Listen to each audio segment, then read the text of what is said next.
Katalis is a unique 5-year government-backed business development program that unlocks the vast potential of economic partnerships between Australia and Indonesia. Where do you look to for advice on breaking into the export market? Google? Business forums? How about TikTok? Hello, good morning everyone. Jadi kali ini saya mau menjawab banyak sekali pertanyaan yang muncul di kolom komentar. Kenapa sih kita harus ekspor? Toh dengan jualan lokal aja kita juga bisa dapat cuan kok. Ya kalau memang passion kalian itu berjualan lokal ya nggak masalah, it's okay. Itu kan pilihan ya.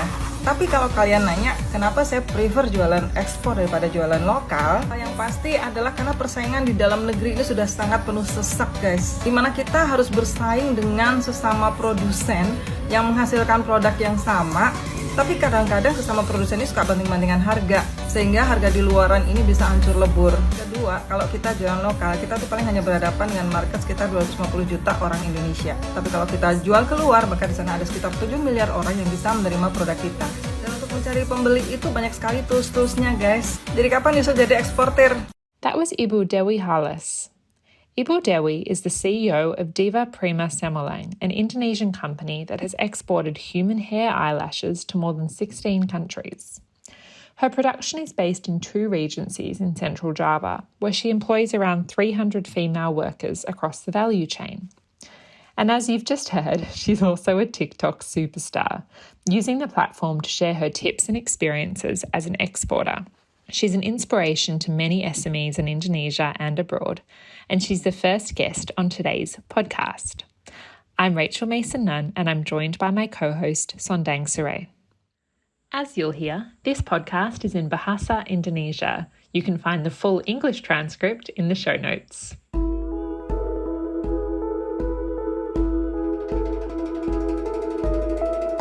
Hai Ibu Dewi, apa kabar? Baik Bu Sondang, apa kabar juga? Kabar baik. Ibu Dewi, Anda dikenal sebagai pionir ekspor UKM. Nah, bagaimana cerita awalnya memulai usaha ekspor? Produk apa yang dijual? Sudah masuk ke pasar mana saja? Dan juga apakah sempat masuk ke pasar Australia? Banyak ya Bu pertanyaannya. Langsung aja Bu. Oke, ya. Sebenarnya kalau dibilang pionir nggak juga kali ya Bu ya, karena saya yakin masih banyak sebetulnya UKM-UKM ekspor itu yang yang pasti juga sudah lebih mendunia dari saya gitu ya. Jadi memang pada awalnya itu produk kami itu bulu mata palsu yang alhamdulillah sih sampai hari ini tuh sudah sampai ke sekitar 16 negara. Dari Eropa, Amerika, lalu Middle East. Cuman kalau Australia memang kita belum masuk ke Australia. Makanya harapannya tahun ini dengan kerjasama dengan Katalis kita bisa masuk ke market Australia, Bu. Australia itu kita pernah beberapa tahun yang lalu itu kita pernah kirim sampel, tapi sepertinya masih belum approve ya. Kita udah bolak-balik pada saat itu, lalu buyer itu minta satu spek yang Indonesia itu masih belum bisa bikin. Ya, jadi pada saat itu baru Cina aja yang bisa bikin, sehingga akhirnya kita lepas. Nah, rencananya itu nanti tahun ini juga kita pengen upload lagi itu bayar dari Australia gitu. Kalau boleh nanya Bu, kenapa bulu mata? Ya, karena untuk bulu mata yang berbahan baku rambut orang ini, Indonesia sampai hari ini masih menjadi satu-satunya supplier untuk seluruh dunia, Bu. Sehingga dengan memasarkan produk yang tidak ada kompetitornya dari negara lain, buat kami itu lebih mudah untuk menembus market global. Jadi kalau untuk saat ini kompetitor kita itu China sama Vietnam, cuman mereka itu bisanya itu membuat yang berbahan baku sintetik. Karena sintetik ini dibuat by mesin, sedangkan kalau rambut orang itu 100% handmade.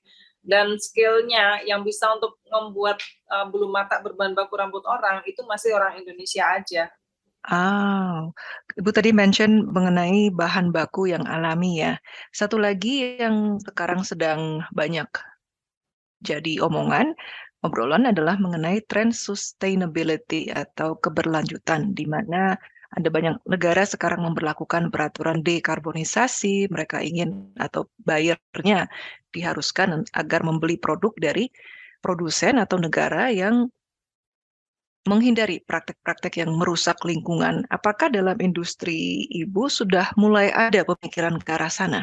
Sebetulnya memang jujur kalau sampai saat ini belum ada sih, cuman kalau kita bandingkan antara produk kita dibandingkan dengan kompetitor negara lain, itu kalau kompetitor itu kan produk mereka itu dari bahan sintetik atau fiber atau plastik, dan yang dari Indonesia ini produk kita ini dari rambut orang, sehingga dia lebih alami dibandingkan dengan plastik. Seperti itu sih. Jadi keunggulan kita kalau di sisi sustainability-nya dibandingkan dengan kompetitor itu dari sisi bahan bakunya. Kemudian Ibu, latar belakang Ibu dulu lama ya bekerja di perusahaan multinasional. Nah, tentunya pengalaman itu berguna ya Bu dalam mengembangkan usaha sekarang ini. Kalau misalnya Ibu ditanya, ada nggak saran untuk perempuan yang ingin mengembangkan sayap usaha melalui ekspor? Yang tadinya hanya industri rumah tangga, mungkin pengen gitu untuk masuk ke dunia ekspor, merambah ekspor. Kalau boleh memberikan saran, Ibu? Ya, kalau based on experience saya ya, sebetulnya ekspor itu kalau dibilang sulit ya mudah, dibilang mudah karena juga sulit gitu. Jadi sebetulnya balik lagi ke mindset kita. Ketika kita berpikir bahwa ini mudah, maka ya insya Allah jalan kita akan dimudahkan juga.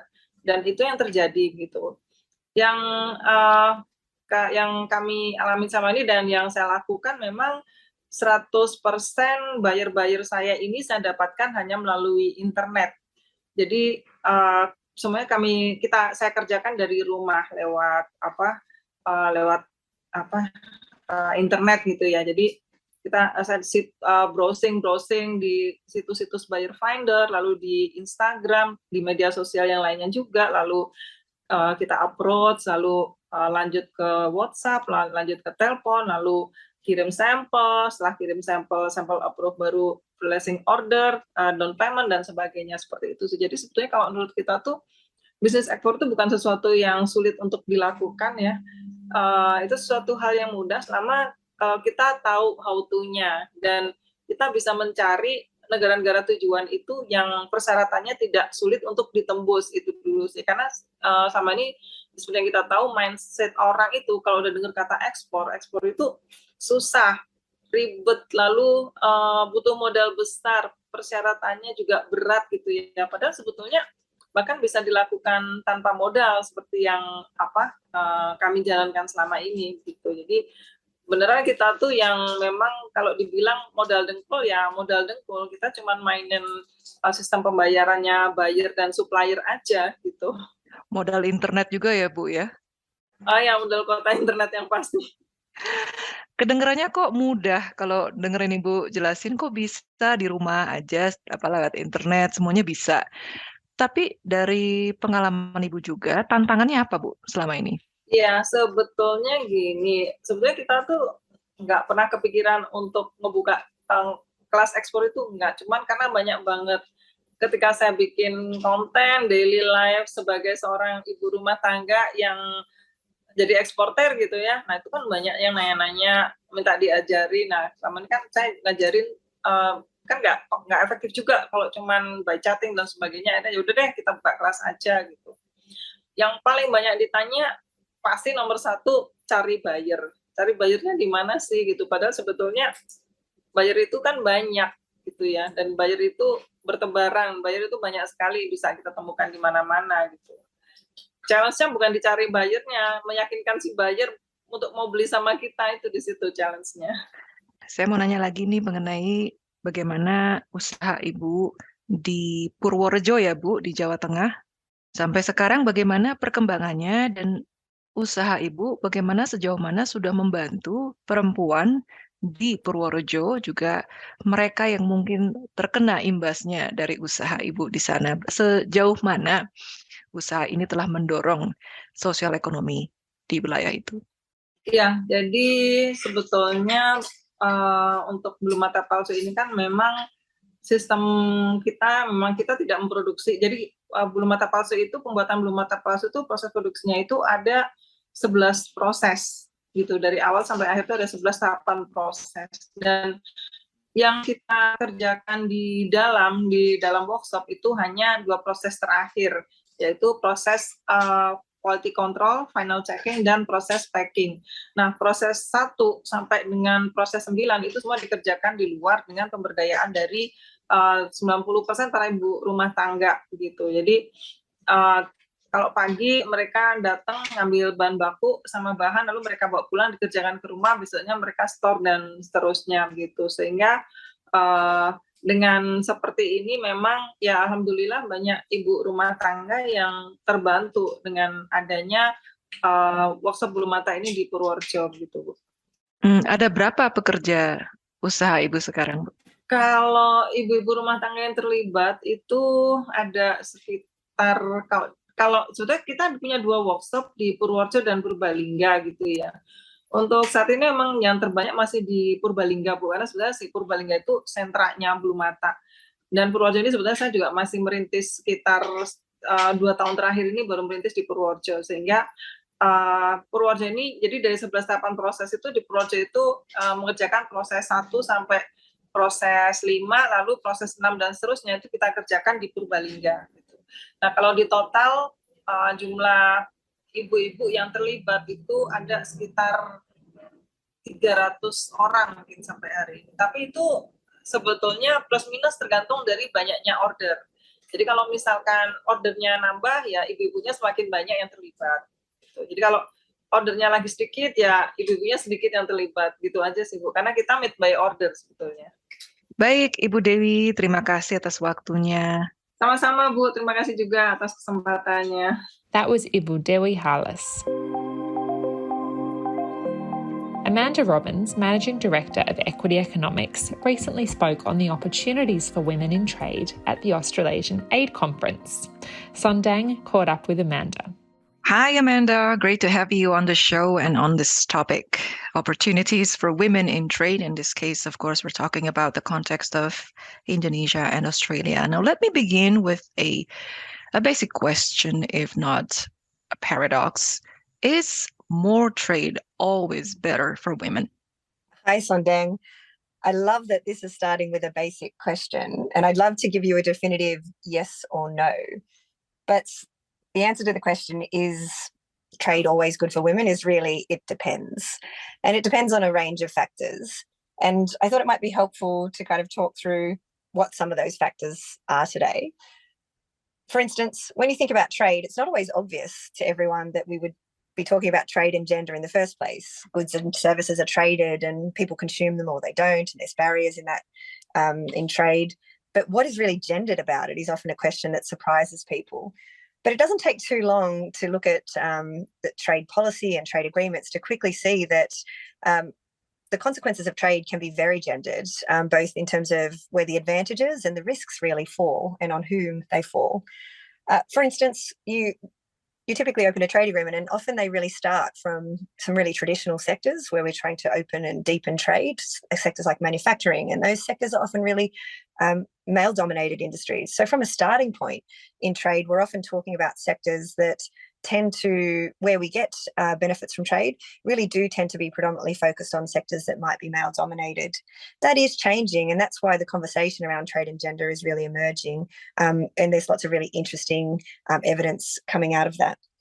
I guess to your question of, is it always better for women? Well, the depends really comes down to, at a macroeconomic level, the orthodox theory is, and as we've seen from the Australian economy, is that trade does tend to lead to increased jobs through increased investment. It can drive productivity through increased technological change, transfer, skills transfer, and it can also increase or reduce the cost of imports and goods, which has, like as we talk about now in both Australia and Indonesia, is really important when we're facing huge inflationary pressures. So at a macro level, we tend to think, yeah, sure, trade is beneficial to overall economies. It's when we look at that more micro level, we look at it within industries and within subsectors and cohorts particularly, we do start to see that some of those benefits aren't equally distributed across an economy or across men and women and across different disadvantaged groups. And I thought I'd give an example of this, and it's in a sector that's really an important one to the Australian and to Indonesian relationship, and that's agriculture. So here, the potential for trade between Australia and Indonesia is already an important part of our trade relationship, but the potential is huge.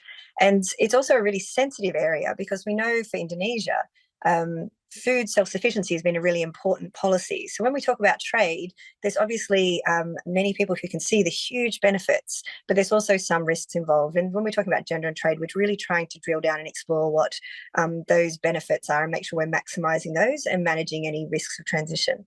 And the reason I say that about agriculture, you understand Indonesia's policy around self-sufficiency to the extent that 40 million people work in agriculture in Indonesia.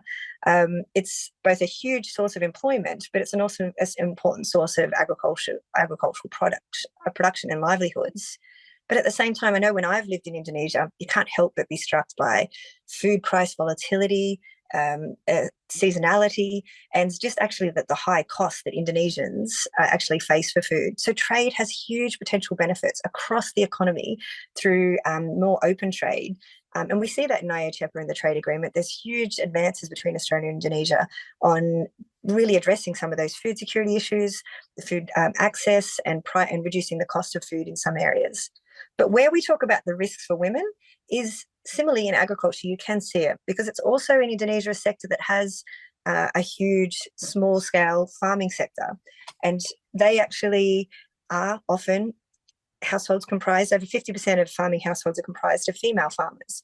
So with trade, it's the small SMEs, smallholder farmers in agriculture that are more likely to be exposed to competition. And that's why when we talk about trade, there's huge potential gains to be made, and they're the ones we want to maximise to benefit the whole economy. But there's also risks of transition to particularly female-dominated sectors and women in SMEs that we need to consider. You mentioned evidence of how trade benefits women, and we heard earlier about the journey of Ibu Dewi, who built her eyelash business from scratch and has been able to expand mostly because she's been able to tap into markets abroad. What do you think are the main advantages for women working in exporting firms? Yeah, the story you presented earlier was great to hear. And what I loved about it was that here is an example of small businesses, female-led businesses, which we often consider aren't necessarily the main beneficiaries of big trade agreements, which are obviously largely focused on major international firms. But here we're seeing SMEs can leapfrog some of the barriers to trade through what's available online. And that was a great example of that. I think the advantages for women are many. Some are very similar to and the same as what you'd see for men. For instance, we expect trade and exporting firms to really have more and expanding job opportunities. We expect them to have access. We know internationally trading firms offer more training and technology transfer, which may not be available domestically to both women and men in the workforce. And we also know that there's a whole range of other advantages that come with trading, and that tends to be trading industries tend to have higher capital intensity, higher incomes, higher productivity, and that tends to flow through to higher incomes, including for women. So there's lots of advantages there. I thought maybe a good example of this is the TCF, textile clothing footwear sector, which in the case of Indonesia, here you can see huge advantages of potential trade, and there's some evidence around this of comparing the Indonesian experience to that of Vietnam. Indonesia's TCF sector is already employing over 5 million people. In Australia, it's hard to even fathom industries this big with this size of workforce, and over 55% of that are female. So here is a really important sector for female employment in Indonesia, and yet the sector still faces a lot of trade barriers, to the point that 30% of their costs are import costs. And so often the response to that is, well, we should just prevent imported goods so that sector can be protected in Indonesia. But in fact, it's quite the opposite is how we see jobs growth in industries. Vietnam, as another example, has really opened up its textile, clothing and footwear industry to the point that about 90% of their costs, their inputs are imported now. And they've at the same time transformed to be one of the most competitive and successful textiles industries in the world. So you can take lessons from the experience of other countries where openness to trade, reducing the cost of imports to important Indonesian industries is really hugely advantageous to female-dominated sectors. And I think textiles is a huge one that is yet to really be tapped into, but has huge potential for female incomes, female employment, female leadership, and jobs growth for women in Indonesia. We've talked about the gains, but what are the main challenges for women-led small and medium businesses in trade? I mean, are there obstacles that are unique to female entrepreneurs? And in your opinion, how can they best overcome them? There certainly are obstacles. It's interesting when you talk about the Indonesian-Australian trade relationship. Obstacles is often the topic that comes up immediately. And there's many across the board, but we are working to reduce those. And certainly the trade agreement, IOTF, really took us a big leap forward for the trade relationship. But some of those obstacles, whether they're regulatory, the language barriers business face, the not having the networks in countries, or even a major constraint businesses talk about is just that other markets are more established and ready to go. So Indonesia and Australia, we know that there are obstacles, but for women, there are some particular ones that also need to be considered. And probably most dominant amongst them is the scale of many female-led firms being a huge proportion of SMEs. We know that it is hard for international trade to be pursued from that smaller size firm. But we've heard earlier in the episode of examples of where technology today, digital marketing and an online presence can really transform the potential for your firm. So there are opportunities to overcome that. But there's no doubt that one of the biggest challenges for women to benefit from trade is the starting point and scale of their initial firms. There's a range of other potential risks for trade for women that we do need to keep in mind when we're pursuing trade. And that in part really reflects the reality that women already experience job insecurity. And so with trade reform, there is transitions in sectors, and we need to be mindful that women tend to face already that more volatile employment. We saw that in COVID. They're more likely to, they experience greater job losses during the pandemic, and the recovery is often hard as well. So we know that women also face that particular level of job insecurity. The other thing that is limiting, whilst trade should be offering huge opportunities for all members and all industries, depending on how trade reform is pursued, that often human capital that women possess, that they may have less skills and educational opportunities, that can also limit their ability to take advantage of trade opportunities that are being pursued. The one that I think is also interesting is that we sometimes assume, because international firms, that they should bring greater corporate governance and standards, improved gender practices in their workplaces. And the evidence suggests that's not always the case. And it is great that you can get international exposure and attention on international firms, so you can start to improve and see greater advances for women in leadership and elsewhere.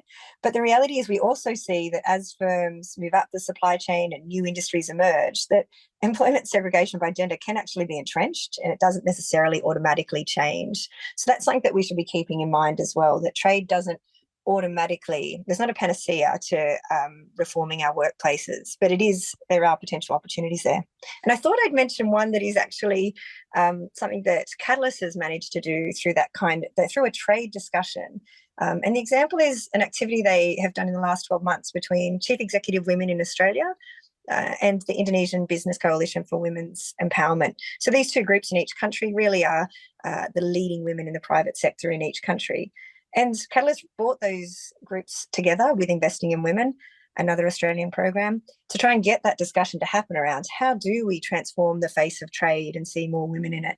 And it's had some huge successes that I think show that Australia and Indonesia are really trying to be at the forefront of how to do trade better and achieve more inclusive outcomes for everyone, and particularly women.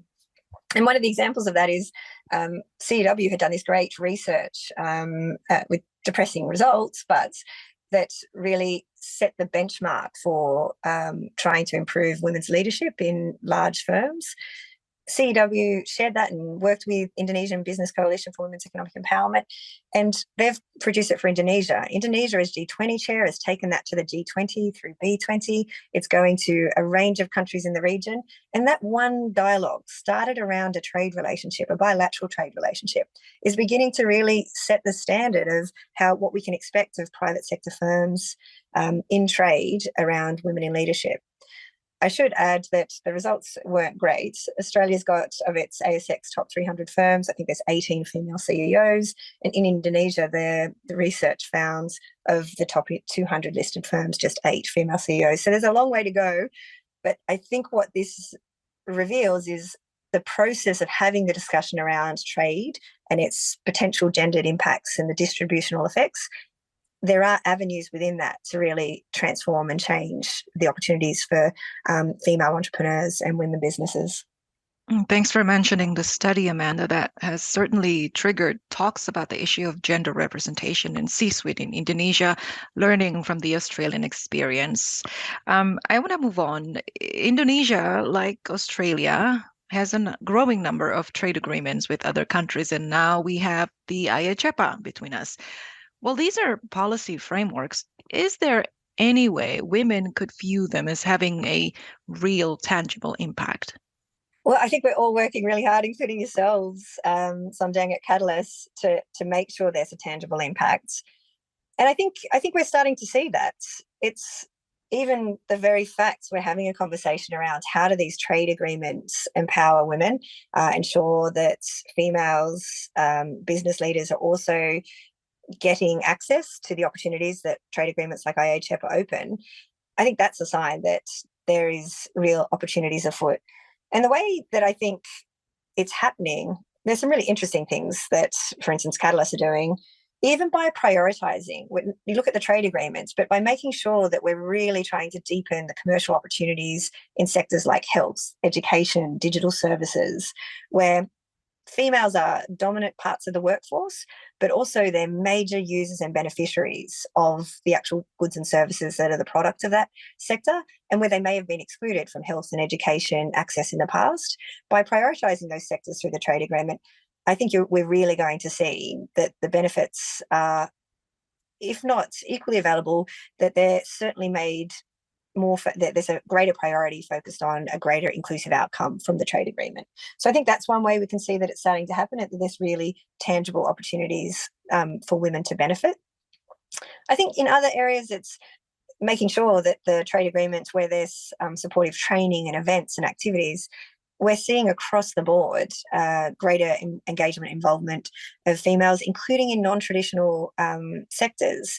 So, for instance, in where I spoke about earlier, manufacturing being a sector that's been a focus of trade agreements. Well, the reality is advanced manufacturing is going to have a very different workforce to manufacturing of the past. And we're seeing the trade agreements and the discussions between Australia and Indonesia really move into that area of advanced manufacturing, where there's going to be huge opportunities for women who are skilling and have the skills needed to really advance that in a very different way to what manufacturing might have looked like in the past. So I think there's a range of tangible ways we're starting to see trade agreements benefits women. And I guess the other way that I think that I'm pretty excited about is we never anticipated that there'd be so much interest and willingness to take a gendered perspective to the trade agreement. So when we talk, I mentioned earlier, businesses looking for new trade partners, they're already very conscious of lots of the barriers and how hard trade, any international trade, can be. And so when you add to the table that it's not only regulatory barriers now and all the various different changes and that you've got to navigate, we also want you to think about gender, disability inclusion and social inclusion. It almost sounds like it's another obstacle that firms have to overcome.